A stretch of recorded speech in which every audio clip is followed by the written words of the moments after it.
This is Jean Marie Ward for Buzzy Magazine. With me today is special makeup effects artist and prop maker Jonathan Thornton. Please, Jonathan, tell our viewers what you do for a living. I kill people and make monsters.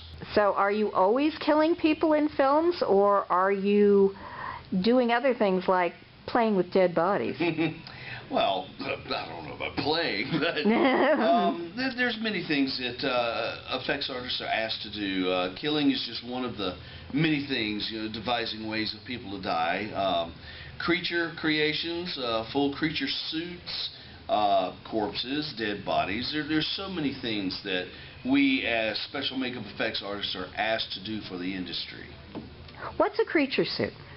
Oh, a full creature suit. Well, nowadays a lot of creatures are done with what's called CGI or computer-generated imaging. But starting from way back in the day, they would take a life cast of a person's body, generally a male person, stuntman, and they would sculpt what they want the creature to look like and make a cast and make molds. And at the end of the day, you have a creature suit made out of foam rubber. Mm-hmm. And the fine example is the Alien and the Aliens movie, mm-hmm. Alien movies.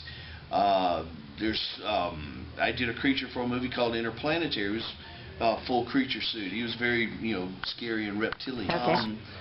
First and foremost, a makeup effects artist, hence the word artist is in there, has to be extremely creative.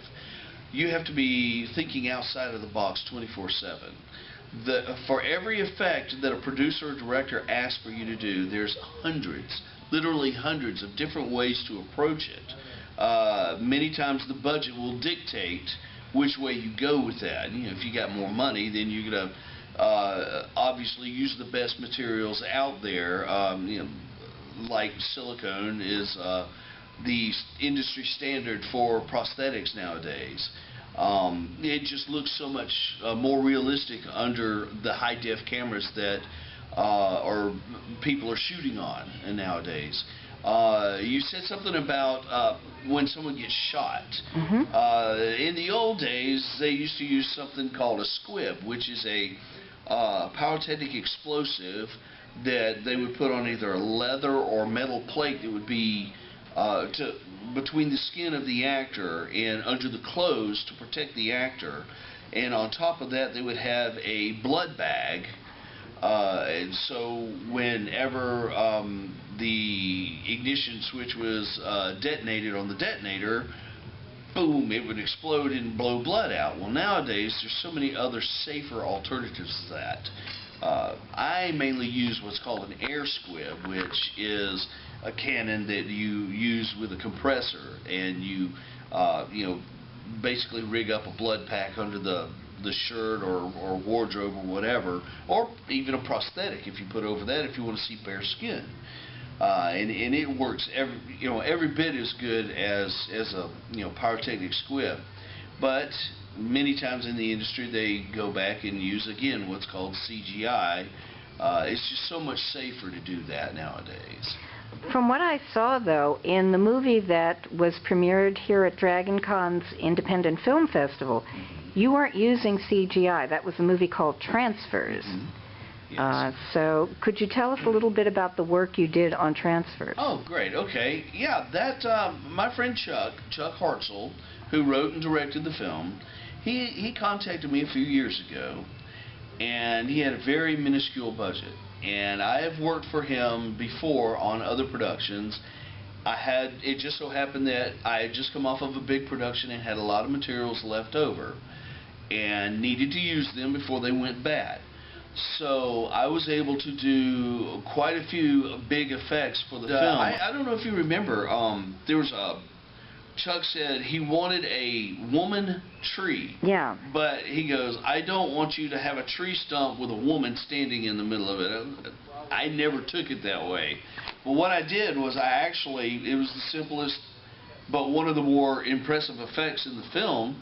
I just took a female mannequin and took a whole bunch of bark and glued on bark all over that mannequin and built a root base and had branches growing out where her arms should be, and hung moss on it and designed the face and everything. And then for the close-up shot, I had taken a life cast of the actress, which actually this time was my niece, and I sculpted what I wanted it to look like to match the bark pattern that was on the prop tree that I made. Colored it and applied it, and it was it worked. You saw a living tree there, and he was impressed that it didn't cost him anything because I already had the materials, and so. So really, an effect can be made of almost anything. You're talking bark here, you're talking latex. What are some of the more unusual materials you've used? Chili. Chili?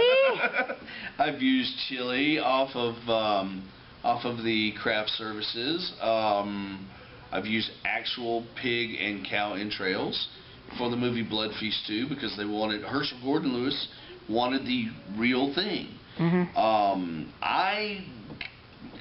After that, I started saying, I can sculpt and mold stuff that looks just as realistic as this, and I started doing that mainly for health and safety reasons, and because it doesn't smell as bad. Actresses are like, you're not touching me with that stuff. I do remember the movie Homesick that I worked on. The director and producer had seen Blood Feast 2, and they loved the guts, and they said, look, we want the same thing. And instead of getting cow or pig guts, which are just tremendously big, a friend of mine, it was deer season, he had killed a few deer, so I saved the guts from that. I put them in my freezer to freeze them. I get a big, standing freezer, just so they don't rot and stink. Right. So this is a scene where their guts are in a tub. I don't know why just their guts were laying in a tub, but I don't write the stuff. And so I proceeded to thaw out the guts, and when they thawed out, the smell was so bad. Oh. I mean, they were begging me to take the guts away. I was, no, you wanted this. This is what you wanted. And, I mean, I cleaned the guts out. I'm not going to I sterilize them with Clorox and clean them, get all the, waste out of it. It smells like rotting guts. Yeah. So, anyway, that's other things, of course, when you start out, you use cotton and latex and, tissue paper, and, I make my own blood most of the time. Well, I used to. Here nowadays, I let the manufacturers make the blood, so if an actor or actress gets something in their eye, like the blood gets in their eye. No liability. I'm not liable for it. The manufacturer is. So, the more professional you get, the more you try to cover your tracks. Behind, yes. Yeah. How did you get into this crazy business? Because I can't do anything else. No, that's lying. All my life, I've been fascinated with monsters. I've loved monsters. I don't know why, because my mom never has, nobody in my family. I was always the weird outcast. I drew monsters. As a matter of fact, my guidance counselors at school were quite a little worried about you, yeah. A little concerned. But I always wondered how they made Frankenstein's head square. How did they, make the Wolf Man, changing and, hair all over the place. And, of course, as I got older, I researched. And, of course, this is back in the day when there was no internet. So I would get whatever magazines and books I could find that would at least give me a kernel of knowledge. And I'm going to give props to a man who really doesn't get the respect nowadays that he should. It wasn't until Grand Illusions came out by Tom Savini that my eyes were opened up. And that book taught me so much to get me on the right track. And then I applied for the Dick Smith course, who is the grandfather of all makeup effects. He's done movies from The Exorcist. He got an Academy Award for Amadeus. He's just a fountain of information. What are you working on now? I'm working on a movie called The Devil's Hand. It's about a politician who, on the outside, looks like a very straight-laced, religious, God-fearing politician. And deep down inside, when we see what he's really like, he's evil. Just the opposite. and he gets in a car wreck, and he's paralyzed from the waist down. And a woman appears to him, in a business suit, and when she's walking through the shadows, you actually see what she looks like, and you see this demon. And he says, look, you can have it all. All you have to do is make a deal with me. I'm not even asking for your soul. I'm just asking you to follow my agenda. And he wakes up, and now he writes with his left hand instead of his right hand, and he has this agenda he has to follow. And so that's what I'm working on now. Can you share with our viewers one of the funnier stories of your life in makeup? Okay, well. And effects. There's the one where the state trooper pulled me over and saw the corpse in the back seat, but we'll talk about a different one. We'll leave your viewers kind of wondering about that one. I was a manager at a furniture store, and this is just as I was just starting to make a name for myself. I had just worked on the movie Blood Feast 2. This was before you went full-time. This is before I went full-time. I had worked on Blood Feast 2. I was the assistant makeup effects artist and was just as happy as I could be to work on my first real film. And it just happened to be in October, and they were having a mattress sale. And we had a meeting. I was one of the managers there, so we had a meeting, and we were all supposed to toss in our ideas for the mattress sale.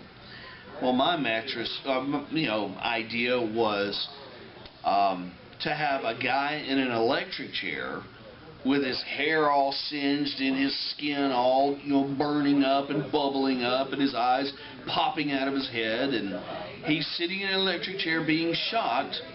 And the slogan was going to be, our mattress sale has prices so shocking you can finally rest in peace. Oddly enough, they liked that. I'm odd. Everybody liked that. So, a couple of days later, I bring in this very gruesome corpse. Well, everyone was like, well, we didn't know it was going to be so realistic. Well, hello, that's what I want to do for a living. So they put this thing out in when you first come into the store. It's right there. Oh, God. And within an hour, corporate was shutting the store down. And for corporate to shut the store down, that takes a lot because they don't want to lose any money coming into the store. What happened, people had gotten so shocked that instead of just talking to the manager at the store, they called the main store. And so anyway, that's one of the... Oh, and here's a funny story. When I was actually making that prop, I glued... I didn't have any hair sitting around, so my dog shed a lot. I used dog hair. I had it on there, and I thought, well, I'll just singe it a little bit. The head caught on fire. And I'm in my house running through. My wife's in the living room watching TV, and she sees this flaming ball go by. And I'm turning, oh, my God. I got it in the sink, and it's ruined. It's perfect. How shriveled up it is. And the rubber had just, coiled up, and it had holes all in it, and that's perfect. So, happy accident there. Yes. Effects artists have a really interesting idea of what constitutes a happy accident. Yeah. And with that, I want to thank you, Jonathan, for talking with us tonight, and thank you from Buzzy Magazine.